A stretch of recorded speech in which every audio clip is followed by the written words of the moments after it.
ونساءنا ونساءكم وأنفسنا وأنفسكم ثم نبتهل فنجعل لعنة الله على الكاذبين.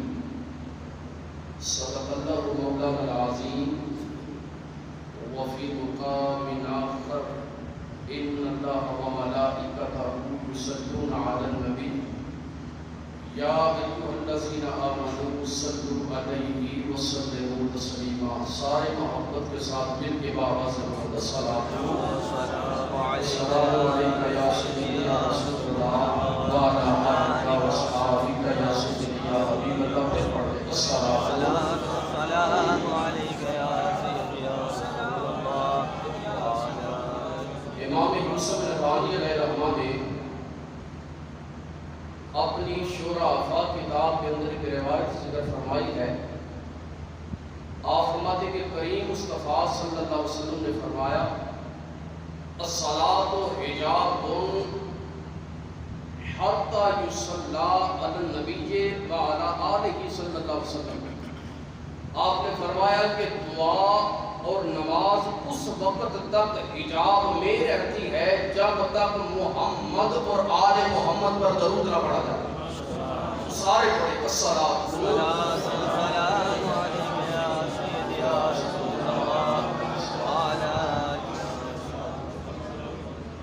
یا حسین ابن علی تیرا زمانہ یاد ہے. مل کے ذرا شامل ہو جائیں. یا حسین ابن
سر کو اٹھانا یاد ہے.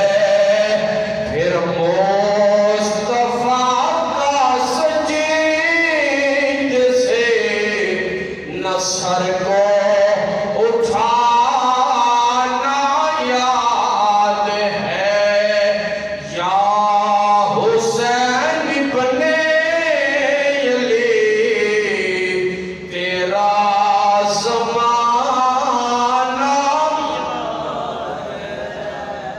اور تیروں کی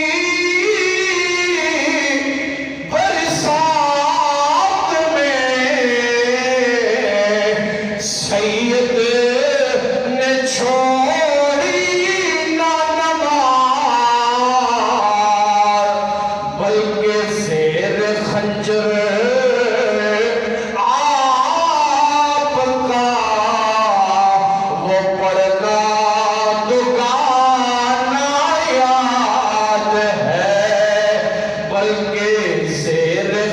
حشر آپ کا وہ پڑھنا تو گانا یاد ہے، مل کے ذرا یا حسین ابن علی تیرا زمانہ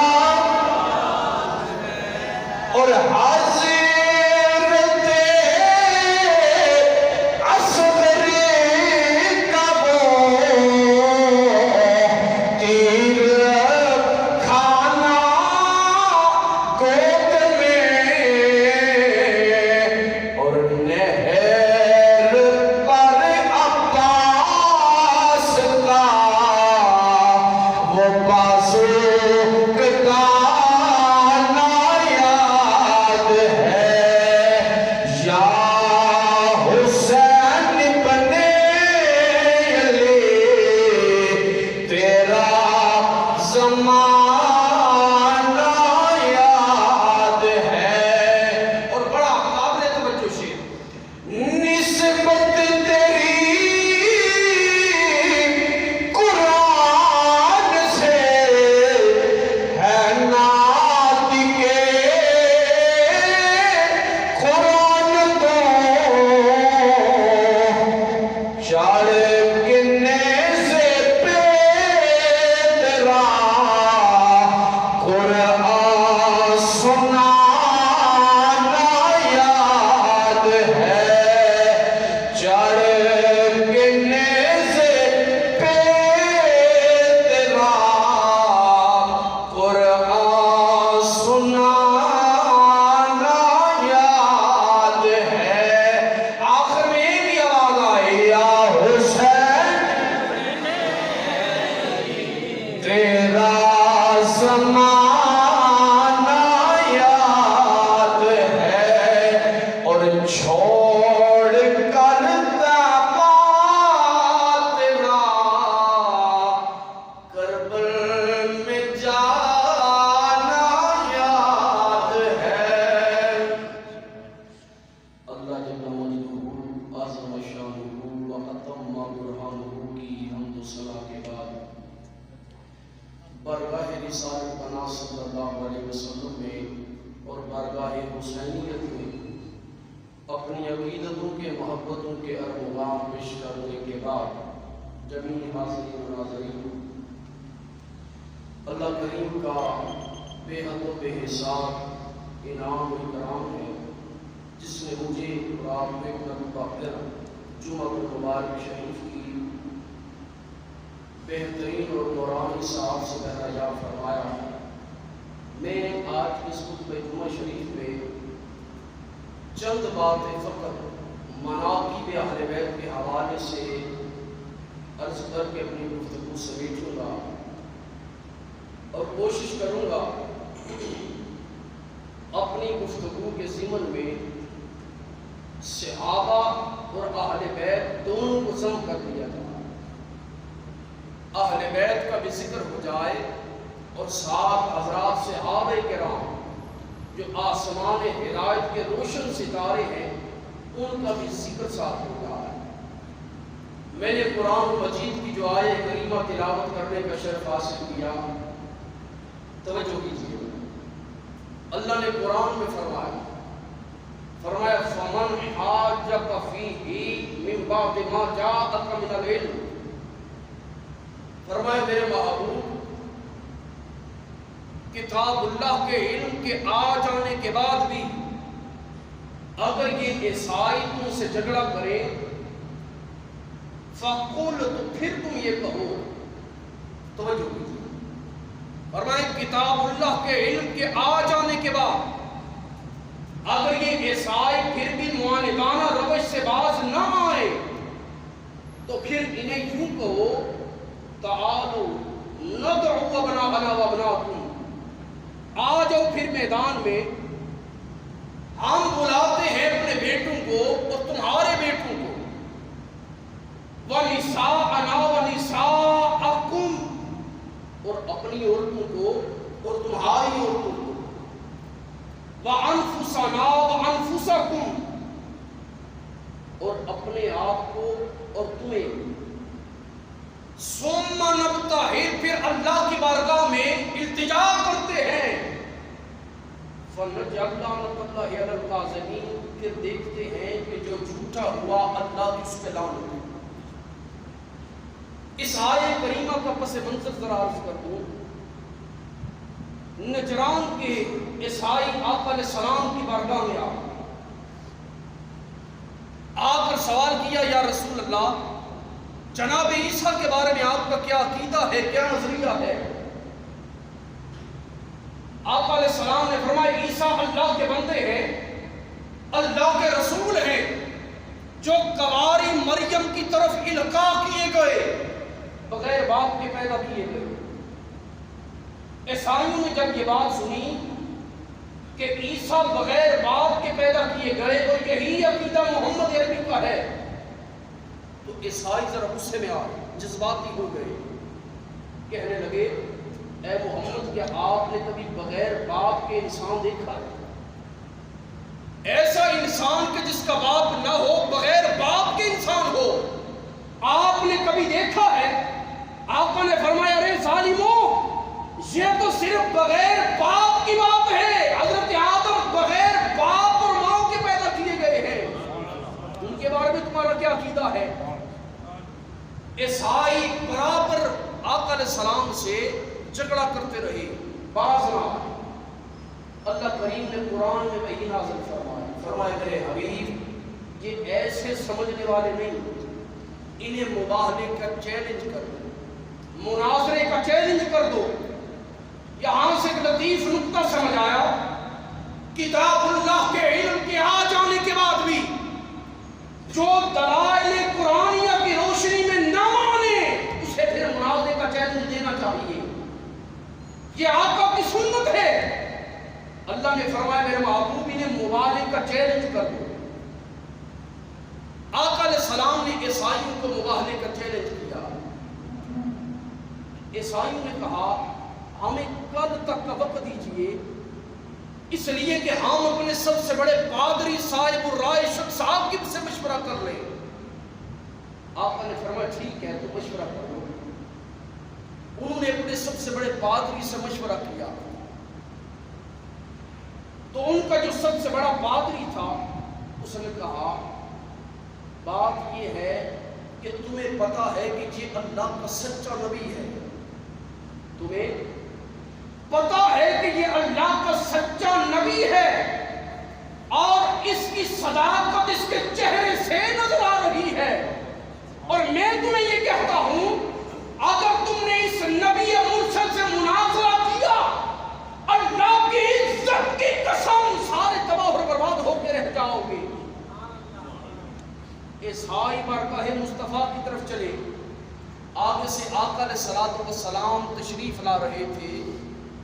آقا نے امام حسین کو اٹھایا ہوا، آقا نے امام حسین کو اٹھایا ہوا ہے، امام حسن کی انگلی پکڑی ہوئی ہے۔ آقا علیہ السلام کے پیچھے مولا علی ہیں، ان کے پیچھے میری ماں اماں فاطمہ الزہرا ہے۔ بولے سبحان اللہ۔ پادری، عیسائیوں کے پادری نے جب یہ دیکھا، کہا، انی لارا وجوہان لو سأل اللہ یزیل جبلا من مکانہ لعذابا۔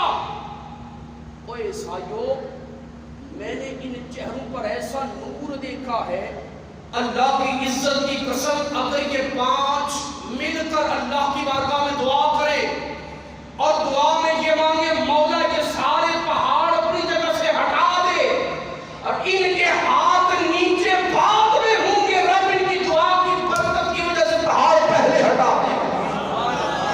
اس لیے ان سے مناظرہ نہیں کرنا۔ انہوں نے آقا علیہ السلام کے ساتھ صلح کر لی اور جزیہ دینا منظور کر لیا، جزیہ برازی ہو گئی۔ میرے کریم مصطفیٰ صلی اللہ علیہ وسلم نے اس وقت فرمایا، اے گروہ نصارا، اللہ کا عذاب تمہارے سروں پر آ چکا تھا، اللہ کا عذاب تمہارے سروں پر آ چکا تھا، اور اگر تم مباہلہ کرتے کی عزت کی قسم تمہارے چہرے سور اور بندروں کی شکلوں کے ساتھ مسخ کر دیے جاتے، اور 1 سال کے اندر اندر نجران پورے کا پورا روئے زمین سے ہمیشہ کے لیے نیست و نابود کر دیا جاتا۔ آقا نے فرمایا اگر تم عیسائی ہمارے مقابلے میں آتے 1 سال کے اندر اندر ہمیشہ کے لیے عیسائی دنیا سے ختم ہو جاتے۔ علماء فرماتے ہیں آیت مبارکہ میں آقا علیہ الصلوۃ والسلام جن نفوس کو لے کر نکلے اس بات کی طرف میں آنا چاہتا ہوں۔ آقا نے فرمایا تم نکلو اپنے بیٹوں کو لے کر اور میں اپنے بیٹوں کو لے کر نکلتا ہوں، تم اپنی عورتیں لے کر آؤ ہم اپنی عورتیں لاتے ہیں، تم خود بھی آؤ اور ہم بھی آتے ہیں، پھر اللہ کی بارگاہ میں دعا مانگو۔ آقا علیہ الصلوۃ والسلام نے جب فرمایا کہ تم اپنے بیٹوں کو لے کر آؤ، میرے مصطفیٰ نے اپنے بیٹے کسے سمجھ کر اپنے ساتھ لایا۔ حضرت انس بن مالک رضی اللہ تعالیٰ عنہ فرماتے صحیح مسلم کی حدیث مبارکہ، آپ فرماتے آقا علیہ السلام امام حسن اور امام حسین کو فرمایا کرتے تھے آذان ابنایا، لوگوں یہ 2 میرے بیٹے حسن اور حسین دونوں میرے بیٹے، اس لیے جب مباہلے کا وقت آیا آقا علیہ السلام انہی دونوں کو لے کر نکلے اور انہیں اپنے بیٹوں سے تشبیہ دی، فرمایا یہ میرے دونوں بیٹے۔ اور جہاں بات آئی عورتوں کی، آقا علیہ السلام اپنی پیاری بیٹی حضرت فاطمہ الزہرا کو ساتھ لے کر نکلے، اور آگے بڑا لطیف بات، بڑی لطیف بات، آقا نے فرمایا وَأَنفُسَنَا وَأَنفُسَكُمْ، تم بھی آ جاؤ ہم بھی آتے۔ اب ہم لفظ کے ضمن میں مولا علی بھی آ گئے۔ آقا علیہ السلام نے فرمایا ہم بھی آتے ہیں۔ آقا نے ہم کے لفظ میں 2 ذاتوں کو شمار کیا، ایک آقا کی اپنی ذات تھی، دوسری مولا علی کی ذات۔ آقا کو مولا علی سے کتنی محبت تھی کہ اپنی ذات میں مولا علی کو ضم کر دیا۔ میں آگے بات میں نہیں جانا چاہتا، حدیث مبارکہ ہے علی منی وانا من العلی، علی مجھ سے ہے میں علی سے ہوں۔ یہاں لفظ جو من ہے علماء فرماتے ہیں یہ من تبعیضیہ ہے، علی مصطفیٰ کے جسم کا بعض حصہ ہے، یہ من تبعیضیہ۔ تو آقا علیہ السلام نے مولا علی کو اپنی ذات سے تشبیہ دی، یعنی ذاتیں 2 ہیں لیکن شمار 1 فرمائے۔ فرمائے تم آ جاؤ اور ہم بھی آتے ہیں، لیکن آنے میں جب آئے تو کون تھا؟ ایک مصطفیٰ تھے، دوسرے میرے علی تھے، علی تھے۔ اسی لیے ہم اہل سنہ والجماع والے جب ذکر علی کرتے ہیں تو اپنے دل کے بند دریچ کو کھول کر مولا علی کا ذکر کرتے ہیں، اس لیے کہ ذکر علی سے دلوں کو سکون ملتا ہے۔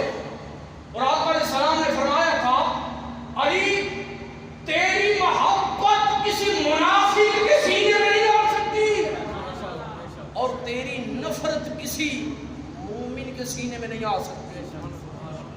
علماء فرماتے ہیں ذکر علی کی ایک یہ بھی برکت ہے کہ جو ذکر علی کرتا ہے اللہ کی قسم اس کا چہرہ ہمیشہ نورانی رہتا ہے۔ اسی لیے ہم کہتے ہیں مولا علی کا ذکر کر کے ہم کیا کہتے ہیں؟ ہم کہتے ہیں کہ علی کے کیا ہونے والوں کے دل کالے نہیں ہوتے، مگر علی کے چاہنے والوں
انفسا نا کی مد میں مولا علی کو شامل کیا. میں اپنی گفتگو کو آگے بڑھاتا ہوں.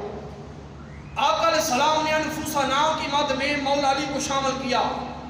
بیٹوں کی مد میں امام حسن اور امام حسین کو شامل کیا. اور عورتوں کے ضمن میں حضرت اماں فاطمہ الزہرا سلام اللہ علیہ آپ کو شامل کیا.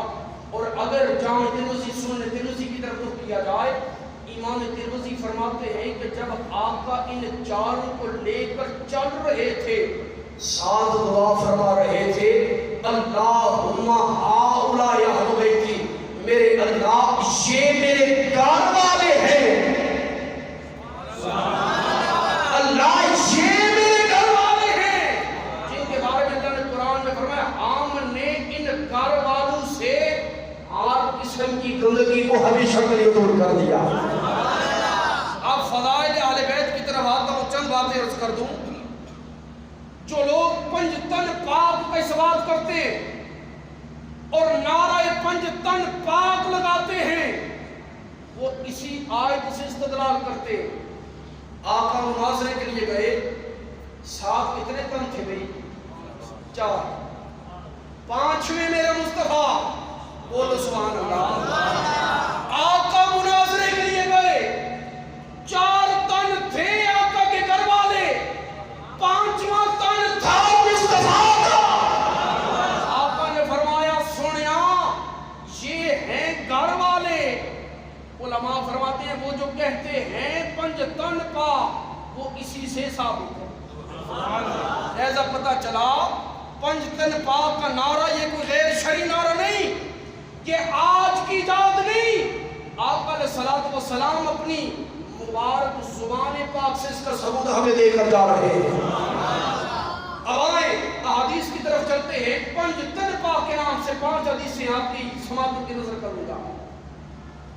صحیح مسلم شریف حضرت زید بن ارقم رضی اللہ تعالیٰ عنہ اس حدیث مبارکہ کے راوی ہیں.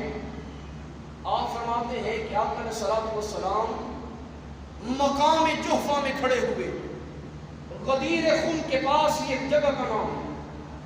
آقا علیہ السلام خطبہ دے رہے ہیں. فرمایا انا تارک فیکم الثقلین, لوگو تم میں 2 بڑی خاص چیزیں چھوڑے جا رہا ہوں, 2 بڑی خاص چیزیں چھوڑے جا رہا ہوں. فرمایا اولہما کتاب اللہ, پہلی چیز ہے اللہ کی کتاب قرآن مجید. فرمایا فیہ الہدی والنور, اور اس اللہ کی پاک کتاب قرآن میں ہے کیا؟ فرمایا ہدایت بھی ہے نور بھی ہے. ہدایت بھی ہے نور بھی ہے. آگے دوسری چیز آقا نے فرمایا دوسری چیز جو چھوڑے جا رہا ہوں, اہل بیتی, وہ میری آل ہے, میرے گھر والے ہیں, میری آل ہے. اور آگے 2 مرتبہ فرمایا وانا اذکرکم اللہ فی اہل بیتی, انا اذکرکم اللہ فی اہل بیتی. لوگوں میری آل کے بارے میں ہمیشہ خدا سے ڈرتے رہنا, میری آل پہ ظلم نہ کرنا, ان کے بارے میں ہمیشہ اللہ سے ڈرتے رہنا. آقا نے یہ جملہ 2 بار فرمایا تھا, اس لیے کہ مصطفیٰ کو پتا تھا کہ میرے جانے کے بعد میری امت کے لوگ میرے پیارے نواسے امام حسین کو شہید کر ڈالیں. آقا نے 2 مرتبہ فرمایا میری آل کے بارے میں اللہ سے ڈرتے رہنا. آگے دوسری حدیث کی طرف چلتے ہیں. آقا نے اپنی زندگی کا پہلا اور آخری حج جب ادا فرمایا اور جب خطبہ ارشاد فرمایا, آقا علیہ السلام نے فرمایا انی تارک فیکم ما ان اخذتم بہ لم تضلوا. لوگوں تمہیں 2 چیزیں دیے جا رہا ہوں, انہیں پکڑ کر رہو گے کبھی گمراہ نہ ہو پاؤ گے. فرمایا پہلی اللہ کی کتاب ہے, دوسری میری آل ہے. وہاں پر بھی آقا نے اپنی آل کا ذکر فرمایا. اور المعجم الاوسط میں حافظ سلیمان بن احمد طبرانی نے حدیث مبارکہ کو نقل فرمایا آقا علیہ الصلوۃ والسلام نے فرمایا لا یؤمن عبد حتی اکون احب الیہ من نفسہ وذاتی احب الیہ من ذاتہ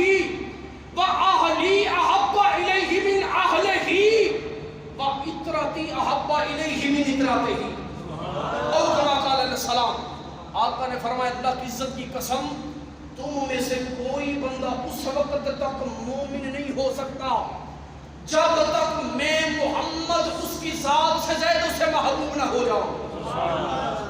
فرمایا میں محمد اس کی ذات سے زید اسے محبوب نہ ہو جاؤں، میری آل اسے اس کی آل سے زیادہ محبوب نہ ہو جائے۔ آقا نے فرمایا میری ذات اپنی ذات سے زیادہ اس سے محبت کرے اور اپنی آل و عیال اپنے خاندان سے زیادہ میرے خاندان والوں سے محبت کرے۔ اور مجھے یہاں پر حافظ سلیمان بن احمد طبرانی کی المعجم الکبیر کی ایک حدیث یاد آتی ہے، آقا علیہ الصلوۃ والسلام نے ایک مرتبہ امام حسن اور امام حسین کو اٹھایا ہوا ہے، کیسی محبت تھی آقا۔ آقا اپنے دونوں شہزادوں کو اٹھائے ہوئے ہیں اور اپنے دونوں شہزادوں کو چوم کر فرد محبت سے جملہ ارشاد فرمایا۔ کیسی محبت تھی آقا کی اپنی آن سے، اپنے نواسوں سے۔ آج کے اس پرفتن دور میں بے شمار باتیں مشہور ہیں، اے جی جو دو درمان ہوتے ہیں یہ ست پیڑ ویری ہوتے ہیں، یہ کبھی نہیں بنتے، احتیاط برتتی ہے لوگ۔ آقا علیہ الصلوۃ والسلام خود اپنے بیٹے امام حسن اور امام حسن کو بار بار چوم چوم کر بتا رہے ہیں لوگوں، ایک طرف میری اپنی بیٹے کی نسل ہو، دوسری طرف یہ ہو، جب تمہیں اختیار دیا جائے اس سے زیادہ ان سے پیار کرنا۔ یہ آقا علیہ السلام کے نوازوں کے ساتھ محبت کا ایک رشتہ ہے۔ آقا علیہ السلام دونوں کو چوم رہے ہیں اور جملہ کیا فرمایا، سبحان اللہ کی جزا۔ آقا علیہ السلام نے فرمایا من احبنی و احب ہذین و امہما و اباہما کان معی فی درجۃ یوم القیامہ او کما قال علیہ السلام۔ آقا نے فرمایا لوگوں جو مجھ محمد سے محبت کرے، اللہ کے فضل سے یہ ہم اہل سنہ و جماعت کا خاصہ ہے، ہماری سب سے زیادہ محبت اپنے تاجدار مدینہ سے ہے۔ آقا نے فرمایا کہ جو مجھ سے محبت کرے میرے ان دو شہزادوں سے محبت کرے۔ وَأَحَبَّ هَذَيْنِ، وہ دو کون تھے بولے ذرا، امام حسن اور امام حسین۔ فرمایا جو مجھ سے محبت کرے اور ان دونوں سے بھی محبت کرے اور ان کی ماں فاطمہ ان کے باپ علی سے بھی محبت کرے۔ فرمایا میں محمد ضمانت دیتا ہوں کل قیامت والے دن اپنا نوکر بنا کر اپنے ساتھ جنت میں لے کر جاؤں گا۔ فرمایا میں ضمانت دیتا ہوں کل قیامت والے دن اپنے ساتھ، حدیث کے الفاظ ہے معی، اپنے ساتھ اپنے درجے میں محمد اسے نوکر بنا کر جنت میں ساتھ لے کر جاؤں گا۔ لیکن شرط کیا ہے، اس کے سینے میں 5 تن پاک کی محبت، سبحان اللہ، اس کے سینے میں 5 تن پاک کی محبت ہو۔ اللہ نے کیسی عظمتیں دی حسنین کریمین کو، اماں فاطمہ کو، میرے مولا علی کو۔ نبی کا یہ گھرانہ کتنی عظمت والا گھرانہ۔ مجھے اس موقع پر کسی شاعر کا شعر یاد آتا کہ اللہ اللہ نبی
اپنا خادم بنا کر جنت میں اپنے ساتھ لے کر جاؤں گا.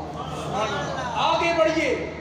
حضرت ابو ذر، اور اس حدیث کو ابن ماجہ نے اور حافظ ابو داؤد نے اپنی سنن میں دروازہ پکڑ کر فرما رہے ہیں. یار بات عام ہوتی صحابہ ویسے بیان کر دیتے. پتہ چلا کعبے کے دروازے کو پکڑ کر کیا صحابہ کو بتانا بات بڑی خاص ہے. حضرت ابو ذر کعبے کے دروازے کو پکڑ کر فرما رہے ہیں. فرمائے لوگوں میں نے مصطفیٰ سے سنا ہے مثل اہل بیت فیکم کا مثل سفینۃ نوح من رکبہا نجا ومن تخلف عنہا ہلک او کما قال علیہ السلام. آپ نے فرمایا لوگوں میری اہل بیت تم میں کشتی نوح کی طرح، جس طرح کشتی نوح نے طوفان نوح میں بچایا تھا حضرت نوح کے مومن امتیوں کو، فرمائے اسی طرح تم میں میری اور کشتی نوح کی طرح. فرمائے جو اس کشتی میں چڑھ گیا اللہ کی قسم پار ہو گیا، جو اس کشتی میں نہ چڑھا علاقہ تباہ و برباد ہو گیا. لیکن یہاں میں ایک اور بات عرض کر دوں. دوسری جانب آقا نے فرمایا صحابی کا نجوم، میرے سارے صحابہ آسمان علم و حکمت کے روشن ستارے ہیں. بِأَيِّهِمْ اقْتَدَيْتُمْ اهْتَدَيْتُمْ، کسی ایک صحابی کو بھی پکڑ دو گے کامیاب ہوگا. ایک طرف فرمایا میری اہل بیت کو پکڑ دو، دوسری جانب فرمایا میرے صحابہ میں سے کسی ایک کو بھی پکڑ دو کامیاب ہوگا. اب اکثر کم علم لوگ انہوں نے دونوں احادیث میں تطبیق کے بجائے کسی ایک حدیث کو پکڑا گمراہ ہو گئے. کئی لوگوں نے دامن اہل بیت پکڑا دامن صحابہ سے منحرف ہو گئے، بن کیا گئے رافضی، تاپی تباہ ہو گئے. کچھ نے دامن صحابہ کو پکڑا دامن اہل بیت کو چھوڑ دیا، ناسبی ہو گئے، خارجی ہو گئے، وہ بھی تباہ ہو گئے. لیکن قربان جائیں اہل سنہ والجماع کے مقدر پر اللہ نے کتنا پیارا عقیدہ دیا ہے. امام فخر الدین رازی فرماتے ہیں ہم اللہ کے فضل سے اہل سنہ والے محبت اہل بیت کی کشتی میں سوار ہیں، لیکن کنارے تک پہنچنے کے لیے روشنی ان ستاروں سے حاصل کر رہے ہیں. اندھیری رات ہو، کشتی سمندر میں چڑھ رہی ہو، موجیں آ رہی ہوں، لیکن لائٹ نہ ہو، راستے کا تعین نہ ہو، بندہ بے شک کشتی میں ہو لیکن منزل آشنا نہیں ہو سکتا، منزل سے بھٹک جاتا ہے. صرف روشنی ہو کشتی نہ ہو پھر بھی انسان کنارے تک نہیں پہنچ پاتا. آقا نے فرمایا میرے صحابہ یہ آسمان علم و حکمت کے ستارے ہیں. اہل بیت کے بارے میں فرمایا میرے اہل بیت یہ کشتی کی طرح ہیں. اللہ کے فضل سے عام کشتی اہل بیت میں سوار ہو کر کنارے تک پہنچنے کے لیے حضرات صحابہ کی ثواب قدسیہ سے روشنی حاصل کر رہے ہیں. اور یہ عقیدہ اللہ کے فضل سے اللہ نے اہل سنہ والجماع والوں کو عطا فرمایا. آگے چلے. آقا علیہ الصلوۃ والسلام نے ارشاد فرمایا امیر معاویہ رضی اللہ تعالی عنہ آپ خطبہ دے رہے ہیں، وہاں سے سامنے سے مولا امام حسین آ. امیر معاویہ رضی اللہ تعالی عنہ نے جب دیکھا نماز رسول آ رہے ہیں جلدی جلدی خطبہ شریف مکمل کیا اور منبر سے نیچے اترا. آقا امام حسین منبر پر آئے، آ کر اللہ کی تعریف و توصیف کے بعد فرمایا میں نے اپنے کانوں سے اپنے نانا حضور سے یہ سنا ہے. میرے نانا نے فرمایا صلی اللہ علیہ وسلم، میرے نانا حضور نے فرمایا گروہ محمد میں سے جو آخرت پر ایمان رکھتا ہے، فرمایا میں محمد اسے ضمانت دیتا ہوں وہ جنتی ہے. گروہ محمد میں سے جو آخرت پر ایمان رکھتا ہے میں گواہی دیتا ہوں وہ جنتی ہے. امیر معاویہ سرکار نے عرض کی اے نواز رسول بتائیں تو صحیح کہ یہ گروہ محمد ہے کون؟ گروہ محمد ہے کون؟ آپ نے فرمایا، میرے نانا حضور نے فرمایا تھا گروہ محمد والے وہ ہیں کہ جو ابو بکر سے لے کر علی تک اور علی سے لے کر معاویہ تک، معاویہ سے لے کر آل بیت تک ہر ایک سے محبت کرنے والے۔ پتہ چلا ہم اہل سنت والجماعہ والے اللہ کے فضل سے گروہ محمد ہے۔ اللہ نے ہمیں اتنا پیارا عقیدہ دیا ہے۔ اور حضرت امام عبد الوہاب شرانی علیہ رحمہ میزان الکبریٰ شریف میں لکھتے، آپ سے کسی نے پوچھا آپ آقا علیہ الصلوۃ والسلام کی آل کے افراد کا کتنا ادب کرتے ہیں؟ آپ نے فرمایا، آپ چونکہ مصر کے مقیم تھے، آپ نے فرمایا کم از کم ایک سید کا ادب والی مصر کے برابر، والی مصر کے برابر، یا کم از کم مصر کے ایک قاضی کے برابر کرتا ہوں۔ کسی نے کہا اگر سید بے عمل ہو، آپ نے فرمایا بے عمل بے شک ہو، لیکن میں نسبت فاطمی کو دیکھ کر عزت کرتا ہوں۔ مجھے یہاں پر ایک بات یاد آئی، غالباً حضرت سفیان رضی اللہ تعالیٰ عنہ کے استاد تھے، ان کے علاقے میں ایک بے عمل سید مر گیا، فوت ہو گیا۔ کسی نے کہا حضرت فاتحہ کے لیے نہ چلے؟ عمل بے شک برا ہو لیکن عقیدہ برا نہیں ہونا چاہیے۔ سید کا عمل برا ہونا نہیں چاہیے، لیکن عمل کے برا ہونے کی وجہ سے تعظیم سید ختم نہیں ہوتی۔ اس سید کا عمل برا تھا، عقیدہ ٹھیک تھا۔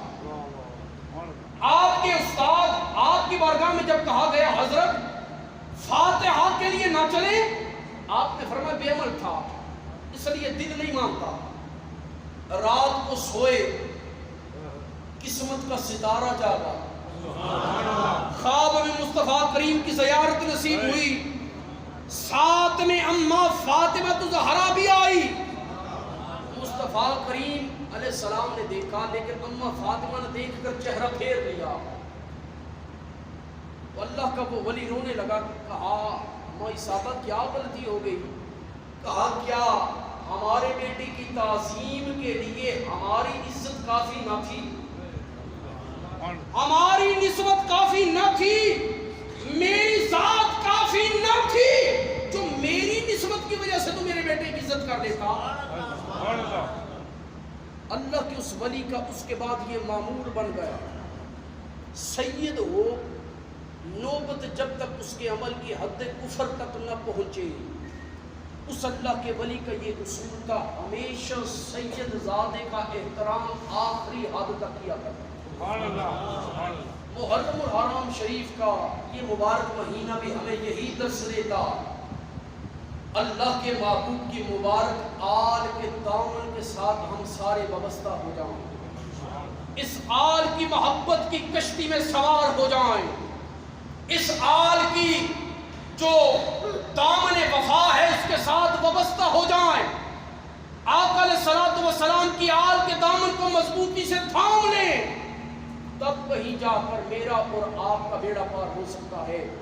میں مبارکباد دیتا ہوں اس مسجد کی انتظامیہ کے جمیع اراکین، بالخصوص حاجی اعظم صاحب، حاجی زبار صاحب، حاجی سکندر صاحب، بڑے اچھے انداز میں اور بحسن خوبی اس مسجد کی جملہ تمام تر توانائی اچھے انداز سے چلا رہے ہیں۔